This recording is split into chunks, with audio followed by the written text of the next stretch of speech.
Selamat malam, kita jumpa lagi di Polemik, program bincang-bincang yang membahas sebuah persoalan secara komprehensif dengan menghadirkan narasumber yang eksklusif. Saya Latif Sregar akan menjadi teman Anda malam ini berpolemik. Untuk Anda ketahui, hari ini kita memperingati 17 tahun reformasi dan kemarin adalah perayaan Hari Kebangkitan Nasional.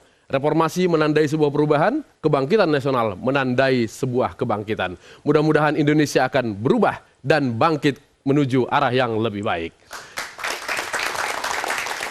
Dan seperti biasa, malam ini saya tidak sendirian, saya bersama pimpinan sidang, Ce Popong. Selamat malam, Ce. Selamat malam. Kalau pemerintah butuh reshuffle, acara ini juga butuh reshuffle. Ini pengawalnya saya reshuffle. Enak aja. Kan biar cantik, Kemana Ce. pembantu saya yang dulu kemana? Ada, Ce, tapi ini yang biar cantik, ini biar segar suasananya. Nggak bisa, harus izin saya dong. Kan Hak prerogatif saya, tahu? Kan saya wakil Ce Popong, masa nggak boleh? Nggak boleh. Harus seizin saya. Kan ini pembantu saya. Enak aja. Jadi walaupun ini perempuan, saya terima kasih. Tapi tidak benar itu. Jadi harus Ce Popong Harus yang seizin menyetujui? saya dong. Wah, kasihan ini udah dandan, Ce. Terus Udah- saya narek di kumaha. Enak bagaimana Udah maunya? beli baju baru untuk pelantikan ini? Tidak bisa. Harus seizin saya. Baik pemirsa, karena Nggak bisa. reshuffle harus seizin pimpinan sidang, Betul. Berarti Itu kan hak prerogatif saya saya. akan panggil pengawal lama Ce Popong. Bung Mamat Botak, silakan. Maaf ya Neng ya, Sok. udah dandan. Punten ya, biar perempuan juga terima kasih, tapi tidak benar itu. Sok atuh, serah terima jabatan. Belum dilantik sudah serah terima. Dah kasih palu komando diserahkan. Weh. Udah ya, jangan kesal ya. Sok, Tidak adik. jadi pejabat, tidak jadi menteri harus Iya. disyukuri. Karena itu tandanya kamu belum dapat amanah. Udah sana jual batu akik lagi. Kayak sana. lamun izin cepopong, baru pindah ke dia. Oke, ya, dan karena pengawal Ce Popong yang asli sudah datang, Betul. silakan kasih Sok, Ce Popong Adik, untuk dibuka acaranya. Silakan Ce. Dengan ucapan selamat malam dan terima kasih atas kehadiran para peserta sidang istimewa, saya buka sidang malam ini. Ya, Baik. silakan Ce Popong, tata tertibnya sidang kita Tentu seperti apa? Ada ya, apalagi ini sidang istimewa, ada Bang Ruhut tuh, ya kan? Nah, ada yang dari Bandung jauh-jauh, Pak Dede Mariana. Baik, tata tertibnya sederhana saja, yaitu semua orang yang ada di sini itu boleh menyampaikan pendapatnya masing-masing dengan catatan.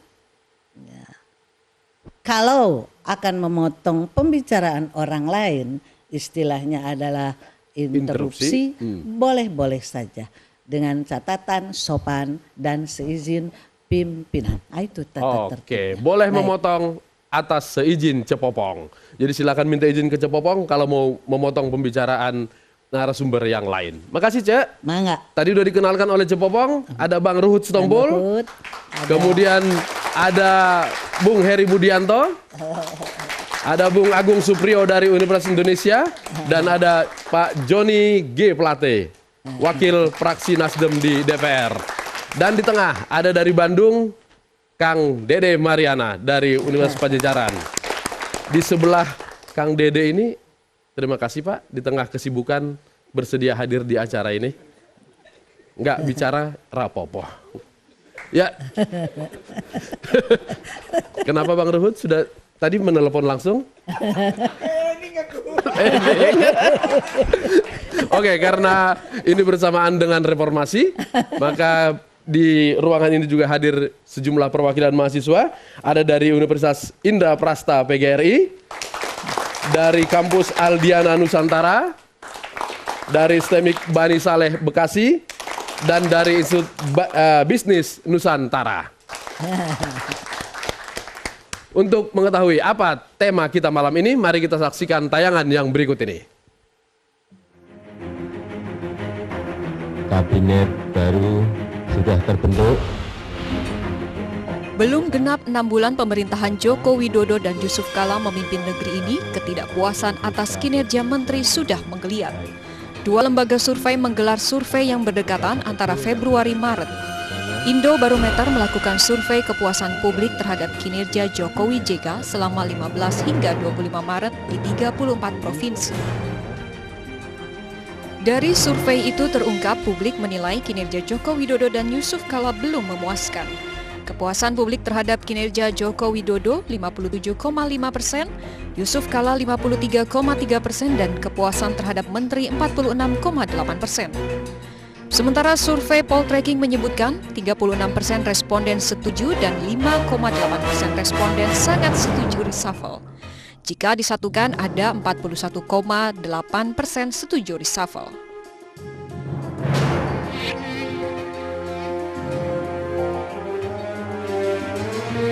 Tapi kalau dia cukup cerdas, dia juga sendiri bisa ngerti kok. Bisa dia nggak bisa tahu apakah kinerjanya bagus apa tidak, apakah menteri-menterinya itu perform apa tidak, kan bisa. Lalu dia bisa analisa dari di mana sebenarnya hambatan ini. Peluang evaluasi kinerja menteri juga pernah dibuka Wakil Presiden Yusuf Kala. Sayang saat itu tidak ada penjelasan dan tindak lanjut dari evaluasi itu. Ketidakpuasan tidak hanya datang dari akar rumput. Di kalangan elit, pergantian menteri juga diharapkan. Dievaluasi dan diperhatikan kembali oleh Presiden, yaitu lingkungan terdekat beliau. Irama kerja Kabinet Joko Widodo terlihat tak berjalan searah. Kebijakan mengurangi subsidi BBM tidak didukung seluruh jajaran kabinet. Butuh waktu bagi jajaran kabinet menerjemahkan keinginan Joko Widodo. Perombakan kabinet berkejaran dengan waktu. Rias Rasyid menyebutnya, jangan sampai momen pergantian menjadi sia-sia karena Presiden lambat mengambil keputusan.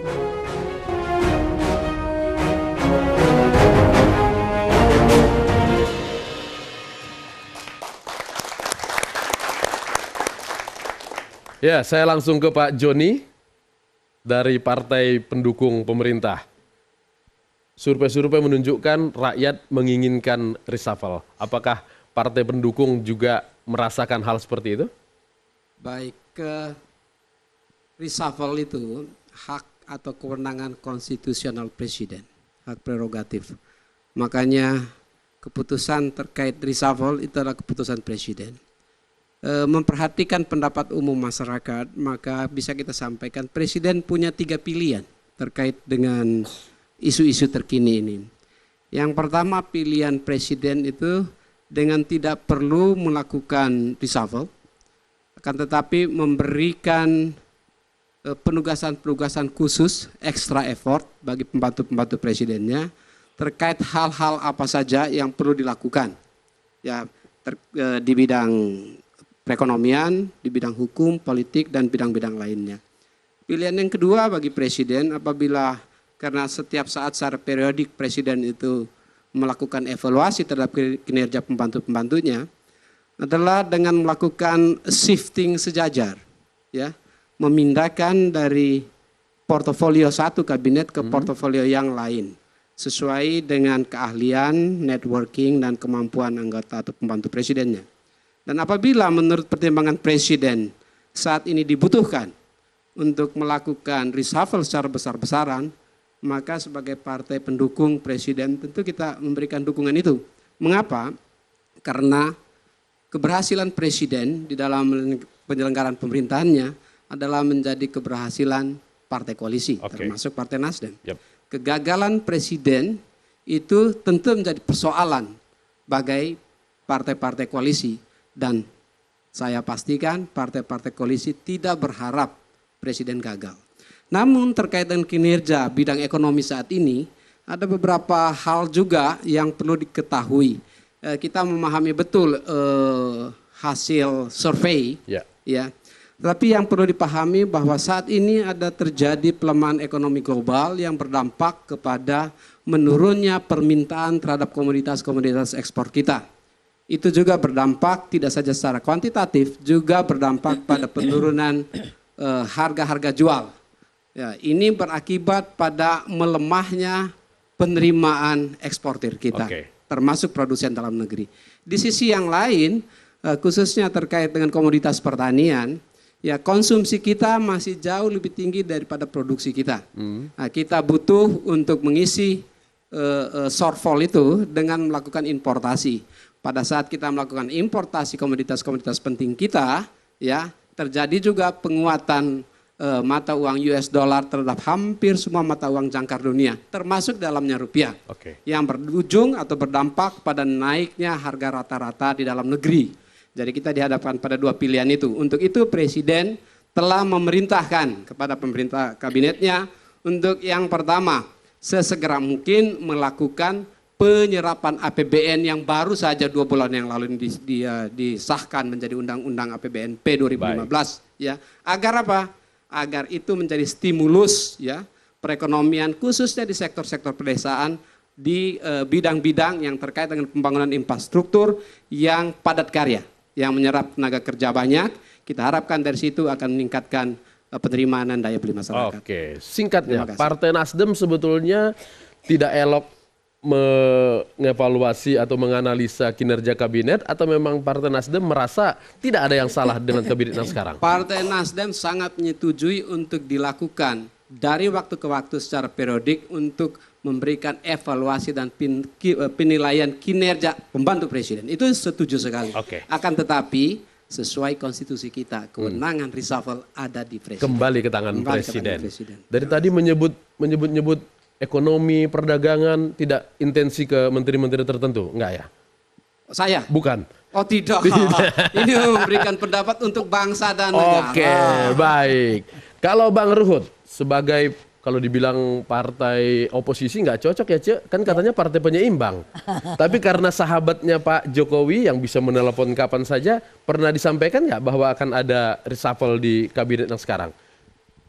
Ya, jadi seperti yang dikatakan Cepopong, John Plate, sahabat saya dari Nasdem, itu kan hak prerogatif Bapak Presiden. Apalagi posisi kami Partai Demokrat sebagai penyeimbang. Tapi Pak SBY tegas menyampaikan kepada kami, Pak Jokowi itu presiden kedua yang langsung dipilih rakyat. Apapun karena hiruk pikuk ini, Bapak mengatakan kita harus mendukung. Etika politik kita jaga beliau sampai 2019. Jadi ini rame kan sekarang masalah reshuffle ini. Memang Bapak mengatakan sesuai tema kami dalam Kongres, kita mengkritisi dengan solusi. Kita semua sama-sama tahu. Saya suka mengatakan begini, kami tidak ada ingin menyampuri karena ini hak prerogatif, tapi saya ingin menyampaikan karena saya tim sukses Pak Jokowi. Saya dari Bravo 5 bersama Pak Luhut Binsar Panjaitan. Bersyukurlah siapapun, hak prerogatif beliau diminta menjadi pembantunya. Tapi akhir-akhir ini kan kalau kita jujur, Pak Jokowi itu memang seorang negarawan. Ya, beliau simbol negara kita, bekerja dengan baik. Tapi para pembantu ini yang kadang-kadang nggak sadar beberapa langkah-langkahnya seperti Pak John Plate ini kan beda dengan aku, ini orang kan santun. Aku lebih baik hitam putih aja lah. Kalau ngomong nggak abu-abu, jujur-jujur aja gitu ya. Jujur-jujur saja. Bayangkanlah ya, yang akhirnya sebenarnya pembantu presiden itu dia yang pasang badan untuk presidennya. Seharusnya seperti itu. Ini jadi terbalik, presiden yang pasang badan, kan kasihan. Kasih contoh lah menteri memang. Contohnya ya, siapa yang nggak tahu yang lagi in sekarang, sampai ketua umum saya juga apa-apaan ini, ibarat bawa mobil, kan bawa mobil itu kan lihatnya ke depan, ini kapan lihat kaca spion. Ya, lihat ke belakang terus. Mengkritisi salah. Itu si Said. Sudirman Said. Menteri SDM. SDM. Ini pakarnya migas Pak John Plate. Aku jangan-jangan mesti Pak John Plate lebih tepat menteri di situ. Kenapa aku katakan demikian? Bayangkan beliau kan akhirnya kan Pak Jokowi. Kemarin berapa hari yang lalu kita gelisah semua. Mau naik lagi harga minyak. Ya. Ya, akhirnya mesti Pak Jokowi sebagai kepala pemerintahan yang mengklirkan nggak jadi. Tapi para pengusaha yang mulai menimbun-nimbun. Kami sebagai Partai Demokrat, apapun bagi kami suara rakyat, suara Tuhan. Bukan seperti salah satu partai yang lagi ribut-ribut terus. Partai Cepopong. Partai Cepopong. Iya. Suara rakyat, suara partainya. Iya. Jadi partainya berkelahi, rakyat yang pening. Jadi janganlah kita bikin rakyat jadi gimana. Oke. Itulah contohnya. Saya rasa kalau kawan kita yang itu, saya rasa perlulah. Perlu ya. Apalagi melakukan fitnah kepada ketua umum kami, ya. Kepala negara sebelumnya. Kepala negara sebelumnya. Baik, oke. Jangan-jangan ini ada titipan. Kalau dalam sinetron atau film, behind the scene, di belakang layar ada yang ngendaliin dia. Iya. Apa ujuk-ujuk kami kebetulan sekarang lagi bulan madu dengan PDI Perjuangan, partai pendukung. Ya, gimana kita sudah mulai mesra dengan Ibu Mega. Iya. Kalau Pak Jokowi apalagi kan ada si Polta. Ya. Hubungan kami baik. Baiklah. Wah, mungkin mulai mereka, wah gawat juga Gawat ini. nih, kalau bersatu PDIP Demokrat ngeri nih Ngeri gitu ya. nih, mulailah mainkan fitnah itu. Oke. Baik. Jadi kalau saya walaupun hak prerogatif tapi betul Pak John Plate, kita terserah beliau, itu hak beliau. Tapi kembali mau bagaimana caranya kalau memang masih bisa mereka tingkatkan ya kinerja Baik. kualitas komunikasi kepada presiden, kepada rakyat, kami nggak ada masalah. Karena kami tetap penyeimbang, kami bukan Indonesia hebat, kami bukan merah putih. Oke. Ya. Kalau si Polta Raja Minyak aja pening gara-gara minyak naik, macam mana kita rakyat biasa ya? Oke, Bung, kemarin Anda mengeluarkan survei berapa menteri yang kinerjanya tidak baik dan yang baik. Kalau nggak salah yang tidak baik itu yang disebutkan Bang Poltak tadi ada masuk di sana ya? Langsung tahu nih Bang Latif ini. Iya. Tapi saya nggak dimunculkan itu ya. Kalau dimunculkan menjadi menarik gitu ya. Jadi memang ya kami minggu lalu itu mengeluarkan survei terbaru terhadap kinerja menteri. Jadi kami lebih spesifik kalau tadi teman-teman di dua lembaga survei yang ditampilkan di Polemik on TV lebih kepada persepsi publik, kami melihat bagaimana kinerja menteri itu dari pemberitaan-pemberitaan media selama 6 bulan. Mulai dari mereka dilantik bulan Oktober sampai dengan bulan April. Jadi di situ pada akhirnya kami menemukan ya ada menteri-menteri yang dominan ya di pemberitaan, tapi dominan itu terpecah lagi dia menjadi dua. Jadi ada pemberitaan yang kecenderungan positif, ada pemberitaan yang kecenderungan negatif. Lalu kemudian ada yang menteri sama sekali tidak kita ketahui apa kerjanya gitu ya. Nah, kalau tadi yang disebutkan oleh Bang Ruhut tadi yang ngelihat spion ke belakang, itu memang betul termasuk menteri yang selama 6 bulan pemberitaan yang kami tim peneliti Polkom itu melakukan analisis terhadap 32.047 berita selama 6 bulan. Jadi kami lihat. Nah tadi salah satunya adalah menteri yang membuat galau teman-teman Demokrat ini. Karena melihat spion tadi, itu mendapatkan pemberitaan negatif ya. Di selama 6 bulan pemerintahan atau selama 6 bulan mereka dilantik menjadi menteri. Sebenarnya ada banyak menteri yang saya sangat mengkhawatirkan selain yang positif dan negatif tadi adalah menteri-menteri yang justru urusannya dengan harkat hidup orang banyak. Menteri-menteri teknis, menteri-menteri yang mengurusi perut orang banyak justru tidak kelihatan kinerjanya. Ini yang menurut saya sangat mengkhawatirkan. Siapa lagi nama-nama selain Menteri SDM tadi? Temuan kami misalnya Menteri Pertanian itu 0,1% ya. Itu tidak diketahui publik apa yang dilakukan selama memerintah atau selama memegang jabatan. Termasuk juga di situ ada Menteri Perdagangan tadi yang disebut Bang Joni. Misalnya 0,2% saja. Kita bisa lihat, jadi kinerja itu bisa diukur juga bagaimana mereka bisa mengkomunikasikan apa yang mereka lakukan. Artinya apa? Selama mereka menjadi menteri, mereka kan harus sampaikan kepada publik apa yang mereka lakukan. Seingat saya Pak Jokowi juga di beberapa kesempatan, bahkan beberapa isu yang beredar, setiap sidang kabinet juga Pak Presiden mengatakan, menteri bertanggung jawab menyampaikan apa yang dilakukannya kepada publik. Artinya apa Bang Latif, Cepopong yang ingin saya katakan, ketika menteri itu tidak mampu mengkomunikasikan apa yang mereka lakukan atau mereka kerjakan, artinya salah satu indikator kinerja di situ mereka telah gagal selama 6 bulan. Ini yang penting. Dan sekali lagi catatan saya katakan, apalagi menteri-menteri yang mengurusi perut orang banyak. Kalau mereka tidak kelihatan, tidak ketahuan apa yang mereka kerjakan, saya kira publik tidak tahu siapa itu menterinya. Oke, Menteri SDM, Menteri Pertanian, Menteri Perdagangan sudah disebut. Siapa lagi? Ya, ada beberapa menteri ya, termasuk juga di bidang ekonomi, Menteri BUMN juga BUMN. termasuk menteri-menteri yang masuk dalam potret negatif selama 6 bulan. Oke, kalau Pak Cepopong pasti menunggu Menteri Hukum dan HAM. Masuk? Ya, termasuk itu. Jadi ternyata temuan kami Bang Latif, menteri-menteri yang kontroversial di publik itu kecenderungan dipotret oleh media negatif ketika media memframe tentang kinerja menteri tersebut. Oke.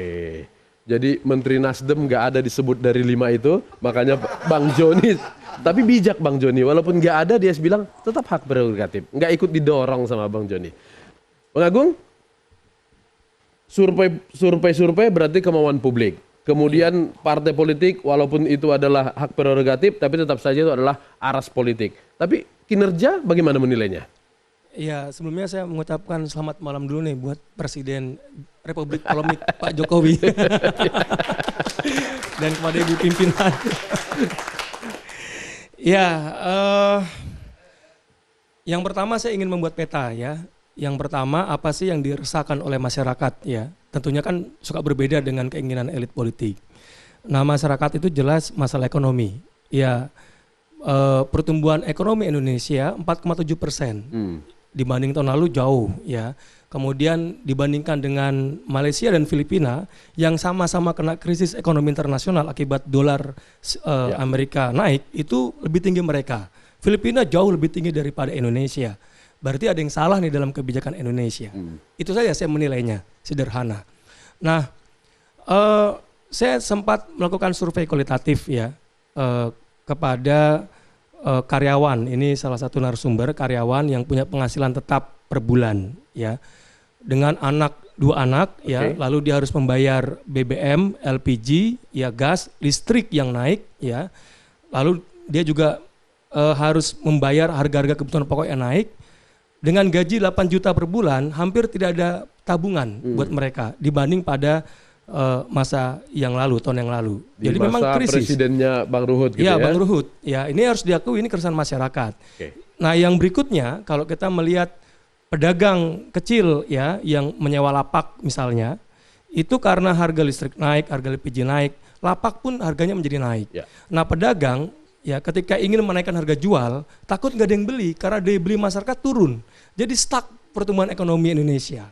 Jadi memang kalau saya melihat memang harus ada bukan perubahan menteri, ya saya lebih melihat pada perubahan strategi kebijakan ekonomi Jokowi.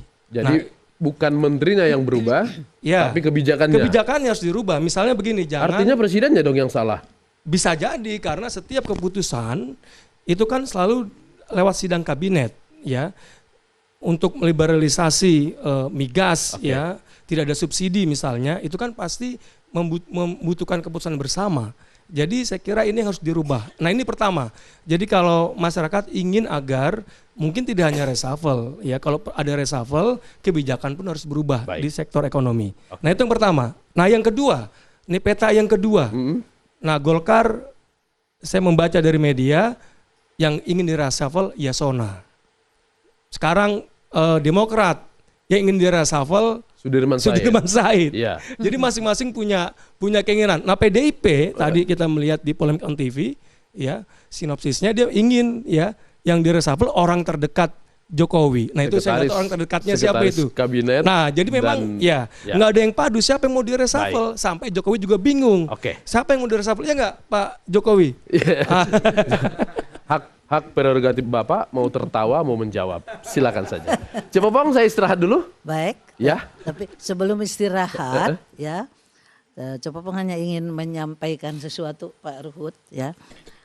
Memang sebagai wakil rakyat ini, rakyat sangat besar harapannya kepada Bapak Jokowi. Ya, 6 bulan hari ini persis tanggal 20 kan. Kalau menterinya belum 6 bulan. Jadi karena harapannya Bang Ruhut terlalu besar, mereka itu menganggap kudu cespleng. Harus cespleng, harus begitu menterinya dilantik, begitu harga jadi murah. Begitu pupuk jadi banyak. Harapannya seperti itu terlalu besar. Jadi memang kasihan juga sama Pak Jokowi itu karena harapan terlalu besar. Segala macam juga kalau pakai terlalu mah jadi jelek. Jelek, oke. Begitu. Jadi kudunya sabar dulu. Nah, tunggu 5 tahun. Beri kesempatan dulu. Beri kesempatan 5 tahun? 5 tahun mah tuh diganti mantan. Oke. Baik. Ya, pemirsa kita istirahat dulu, Polemik segera kembali.